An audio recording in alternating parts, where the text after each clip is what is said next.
So yun mga kababayan, kinansela ng House Quadcom Committee mga kababayan ang gaganapin sanang House Quadcom hearing mga kababayan. At narito panoorin natin ang paliwanag mga kababayan ng mga congressman kung bakit nga ba nila ito kinansela. Sabay-sabay nating panoorin mga kababayan ang kanilang paliwanag.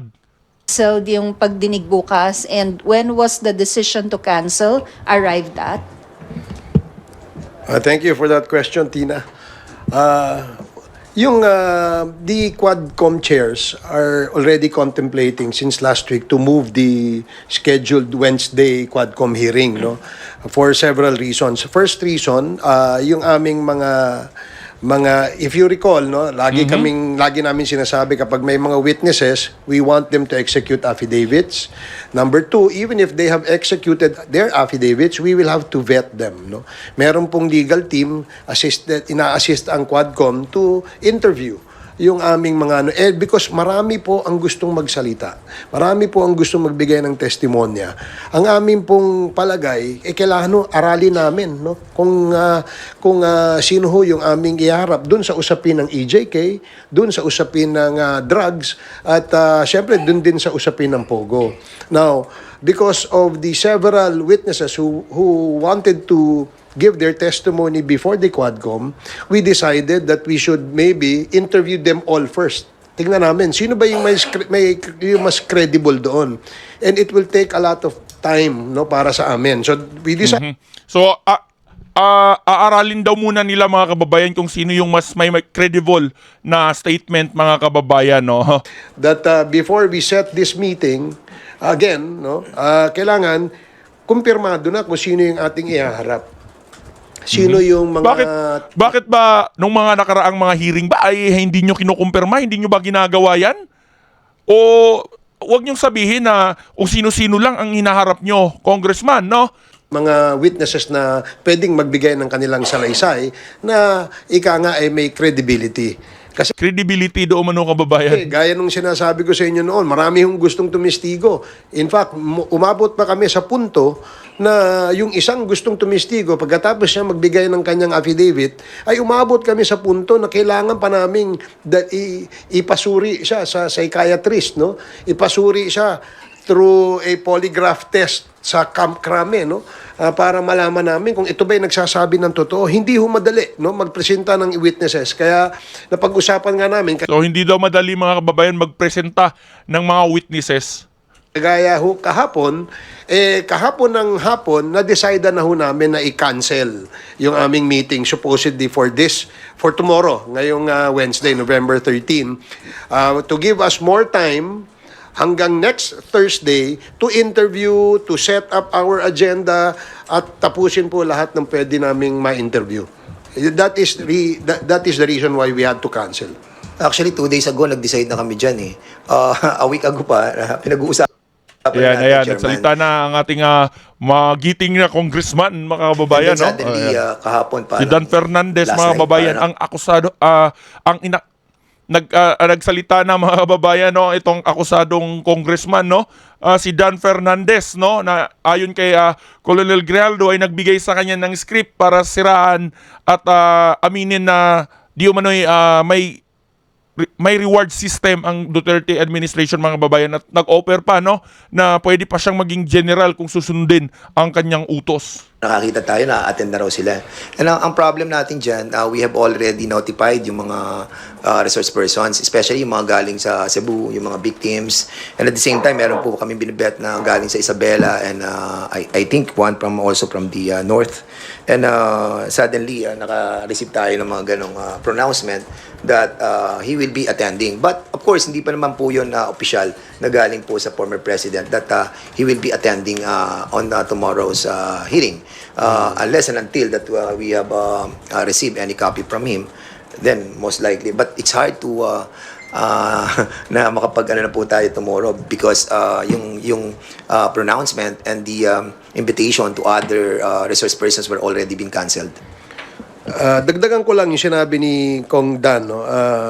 Kahapon pa na-cancel na namin yung aming hearing eh. At 6:30 p.m., the Quadcom chairs have already informed the Secretariat to send out notices to all our members and to all our invited resource persons na hindi po hindi po natin matutuloy yung ating hearing ngayong Wednesday, no? At all these notices via email, via digital and Viber notices, pinadala na ho yan kahapon pa lang. And wala ho kaming wala ho kaming confirmation pa kung sino yung a-attend. Wala naman ho nagsabi sa amin na may a-attend na sa Wednesday because as early as yesterday, we have already sent out cancellation notices. Kaya wala namang nagulat lang kami ngayon na meron palang gustong umattend, no? Welcome naman po 'yan sa atin. Kaya lang Nagulat daw mga kababayan, no? cancel na po natin, and just to let everybody know that we have already postponed it for November 21st, Thursday next week. So lahat po ng inimbitahan namin na kinancel namin ay iimbitahan ho namin ulit. Nang sa ganoon, mahaba-haba ho yung inyong preparasyon, mahaba-haba inyong oras para maka-attend dito sa aming Quadcom hearing sa next. Mr. Chairman, baka iniisip ko rin during the time that we have discussed that on Sunday, I think we finalized on Sunday. Baka may mga chairman na mole doon sa pag-uusap natin. Just kidding. Pero we already decided last Sunday pa po at pinormalize lang po namin yan kahapon, and that's the reason why we already have a meeting yesterday. Unfortunately, may mga gantong issue na darating daw po, and I think it's hard for us to really send invitation again to those who have been canceled resource persons. And kung wala naman talagang kung wala naman talagang direct statement 3-day notice. ang ating former president na darating siya, tingin namin propaganda lang yung lumalabas ngayon sa internet, no, sa social media na darating siya.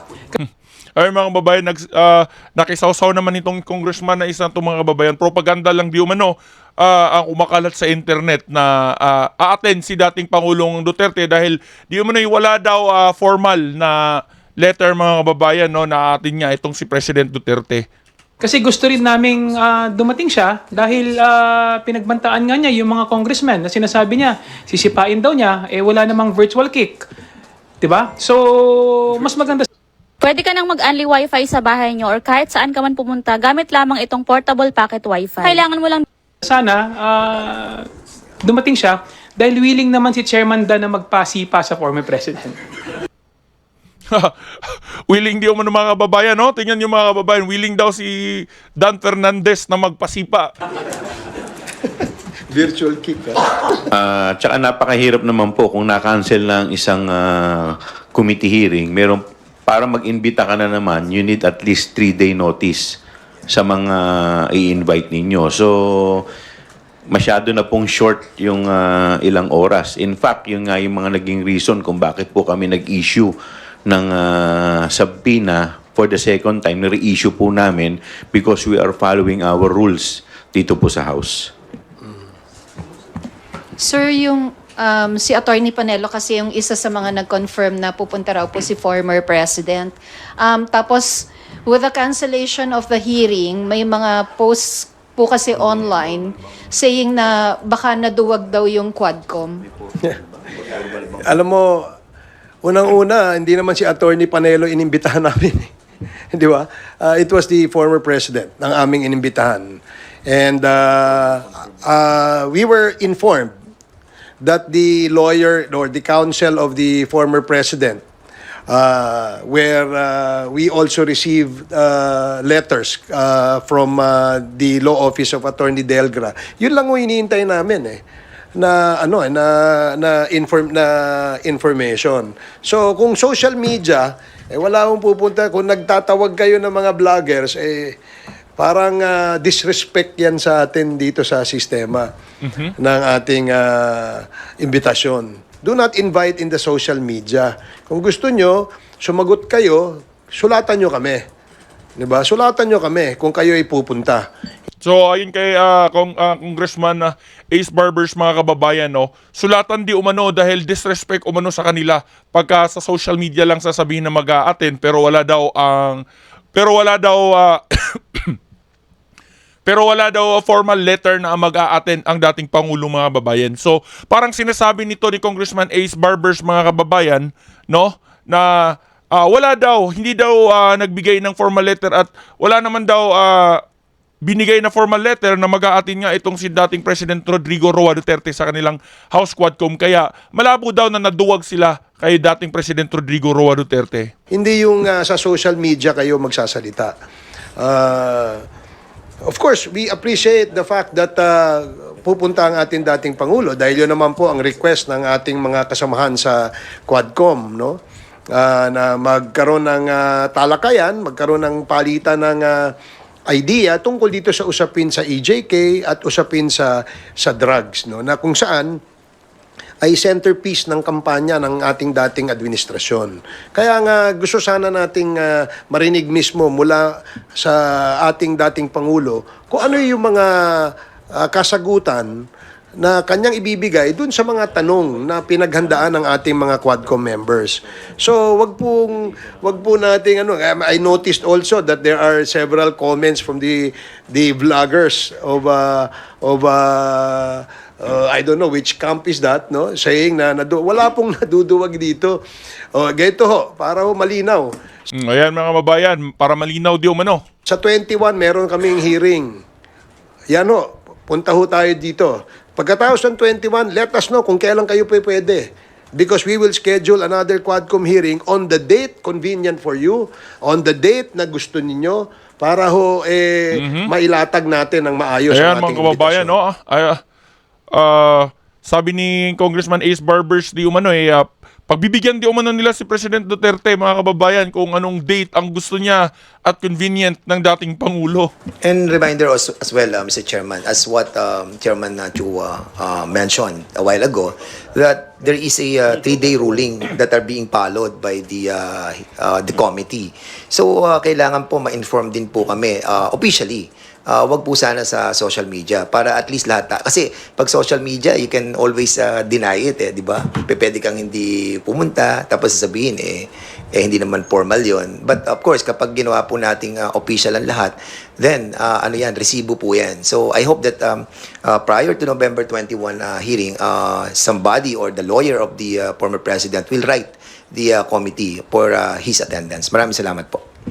Sir, clarification lang. At this point in time, walang natatanggap na kahit written or digital communication from the camp of former President Duterte na dadalos sana dapat sila bukas? Wala po kami natatanggap hanggang sa ngayon. Ang nakikita lang namin yung Wala mga daw vloggers. silang natanggap, mga kababayan. So, hindi ho namin pinakikinggan yung mga vloggers kasi wala naman nung sinabing tama yan, kundi tirahin lang itong si Dan Fernandez kaya So, dinidiscredit ni Congressman Ace Barbers yung mga vlogger di umano, mga kababayan, dahil tinitira lang daw ng mga vloggers itong si Congressman Dan Fernandez. kaya yun ho ang aming we wrote to them inviting them. Then we also gave them a notice of cancellation via email, via Viber text messages, and all other forms of communication. Yun lang ho ang iniintay namin. Kung meron hong letter sa amin, wala ho kami natatanggap. At dahil nga po, nung Monday pa, bago po sinabing pupunta si former president sa hearing, sinabi ho yun, na-cancel na namin di ba? Na-cancel na ho. Bigla hong nasabing pupunta. Hindi naman ho ganun. So ayun, mga kababayan, pakinggan nyo, pinapalabas ni Congressman Ace Barbers na tsaka lang daw umano nagsabi na pupunta nung na-cancel na, mga kababayan. So parang pinapalabas nila na sinungaling pa itong dating Pangulo. So ayun, mga kababayan, anong masasabi nyo dito sa paliwanag ng mga committee kung bakit nila kinansil itong hearing na aatinan sana ni dating President Rodrigo Roa Duterte?